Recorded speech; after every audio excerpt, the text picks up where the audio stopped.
Thanks for joining us. I'm Chris Tanaka with a WBZ News update. Two swimmers pulled from the water off the coast of Newburyport.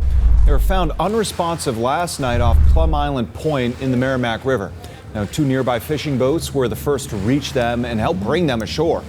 Both swimmers were taken to the hospital in critical condition.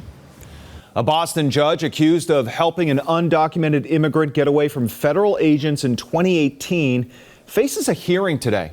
New charges were announced against Judge Shelley Joseph in December when the State Commission on Judicial Conduct found her actions were, quote, unbecoming of a judicial officer. In 2019, she was indicted on charges of obstruction of justice for allegedly allowing a defendant to leave Newton District Court through a back door. That allowed him to avoid federal agents waiting to arrest him. And later today, there will be a rally in Boston protesting the immigration crackdown. Organizers are demanding the release of the Service Employees International Union president who was arrested during Los Angeles ICE raids.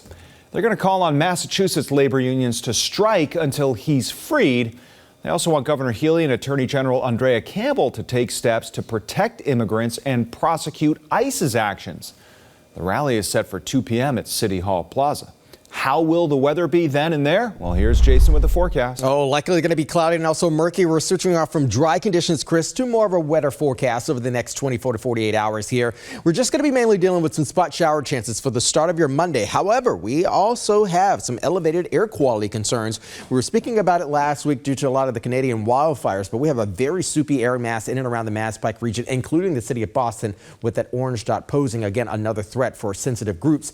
Dew points are in the 50s as well. It feels like it is quite muggy outside, and because we have added moisture in the atmosphere, water is slower to warm and also slower to cool. So that will help to sort of moderate temperatures today. We'll be right around the 60-degree mark over the next couple hours, and also could be spiking into the mid-60s later on today. Still keeping with some breezy winds coming onshore. Those are unsettled winds, but as we switch off between just those murky conditions, we need a trigger mechanism. That happens tomorrow around midday. We're going to be allowing for an upper level disturbance to bring some rain and rumbles into the region across the Mass Pike, picking up on the start of activity around 9 a.m. tomorrow morning in the Worcester County region, and then progressing eastbound right across the Boston area. South Shore, Cape, and the Islands will still likely be dealing with the final act of tomorrow's wet weather through about 11 p.m. tomorrow evening. Then we're dry and also we're sunny, and we're even warmer by midweek, going into the mid to upper 80s Wednesday and Thursday, right around 80 degrees on Friday. Still watching some spot rain chances for Saturday. Saturday is likely going to be the wettest of the next 7, as you can see there, at least for the upcoming weekend. But Father's Day will have some splashes of sunshine, but also still keeping a spot shower chance around the region, Chris. Wow. All right, Jason. This has been a WBZ News Update. I'm Chris Tanaka. Have a great day.